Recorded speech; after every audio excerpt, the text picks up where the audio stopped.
Welcome back, brothers and sisters. I am Braden. This is Langley Outdoors Academy, and thank you for stopping by.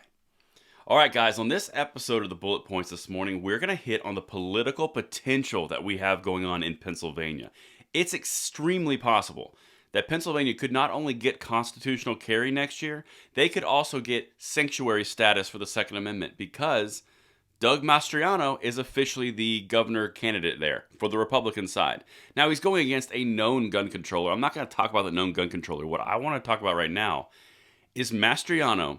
He comes out. I'm going to show you his positions. I'm going to show you what you guys have potential of getting in Pennsylvania from the Second Amendment perspective. But I'm also going to show you how scared the left is because they may have bitten off more they can chew again.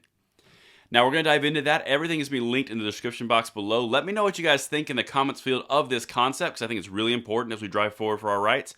And we're going to hit it really hard on the other side of our sponsor. I've got a new sponsor I have to introduce to you. It's called Gunskins. Now, Gunskin offers a solution for firearm and gear concealment that's easy to install and remove. Their premium vinyl wraps are DIY kits that add a layer of protection to your gun, as well as the benefits of camouflage and design. These skins are waterproof, non-reflective, and made in the US. With a wide variety of patterns and designs, they fit virtually any firearm. Lifetime guarantee and exclusive monthly subscriptions. Gunskins is the place to go for an epic look and gear protection at the range. And thank you to Gunskins for sponsoring this weekend's videos. But now, guys, let's dive into this Pennsylvania situation with Mastriano. Now, to set this table right, this is why we're focusing on this, for the gun rights perspective of this, the Second Amendment, because that's what we're doing on this channel. We are driving everything to the next generation. Check this out. From the governor to be, well, potentially governor to be the candidate, Doug Mastriano. Restore freedom in the Second Amendment.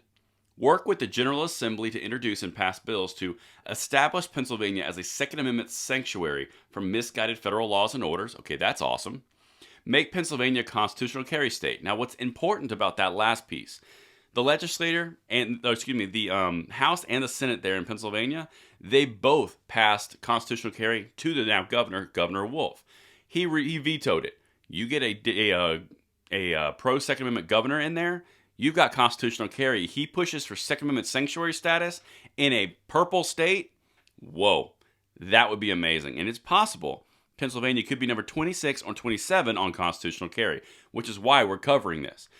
But I want to show you something and tell me if this sounds at all familiar from any point in the past history, maybe, 4 to 5 years. Check this out. Everything's linked. This is interesting. Did Democrats make a mistake by hyping a Trumpy insurrectionist in Pennsylvania? The party believed Doug Mastriano would be the easiest candidate to beat in November, so they followed the same risky strategy that backfired tremendously in 2016. Now, of course, they're talking about the Trump election. Check this out. This is actually what the author put in here and in the article. Stop me if you've heard this one before. An erratic, buffoonish Republican with dangerous ideas is rising in the polls and surging into contention in his party's primary. Democrats, fearing the possibility that the primary might produce a nominee palpable enough to make inroads with moderates, see the more extreme candidate as an easy mark to boost his candidacy.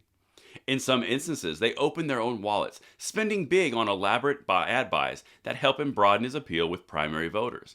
This guy, after all, is too crazy to win the general election, right? Now, that's really important because they're starting to see they may have made a mistake. Check out what the opponent there, Shapiro, did. This is the Democratic guy, the guy who got caught on TV with a ghost gun in a non-ghost gun state. This guy. He is as far left progressive as you go on all issues, but particularly around guns. Listen to what he actually did in the Republican primary. This is interesting. During the primary, Shapiro's campaign paid for an ad spotlighting Mastriano, sharing views like the retired colonel's support for complete abortion bans and his advocacy for an audit of the 2020 election. The ad paints a pretty clear picture stating, quote, if Mastriano wins, it's a win for what Donald Trump stands for. So just to paint this for you, this guy was seeing Mastriano as a potential mark that he could easily defeat, started doing ad campaigns which broadened his support. Now he's the candidate, and now the Democrats are worried, oh, what did we just do? Second Amendment rights may be benefiting from the Democrats' strategic blunder. Let's just put it that way. Now, I'm going to show you something else that they're saying. This is interesting. That tactic has been unsuccessful for several past Democratic candidates who believe they could wield anti-Trump sentiment to their benefit, including Hillary Clinton in 2016, Terry McAuliffe losing in 2021 campaign to Virginia Governor Glenn Youngkin. They've tried this exact same approach, and we've benefited every single time. It is quite possible that because the Democrats tried the exact same approach in another swing state, just like Virginia, just like when Hillary Clinton was in the election against Donald Trump, they may end up losing because of their miscalculation. And in the end, pro-gun right people, pro-gun right groups, and everyday Americans are going to win for their Second Amendment rights because this guy might actually beat the establishment Democrat, Shapiro. This is really important. We're going to keep watching this. I will keep you up to date. Let me know what you guys think of these political updates on the weekends in the morning, and I will see you tonight at the 9 p.m. segment. I'm Braden. See you later.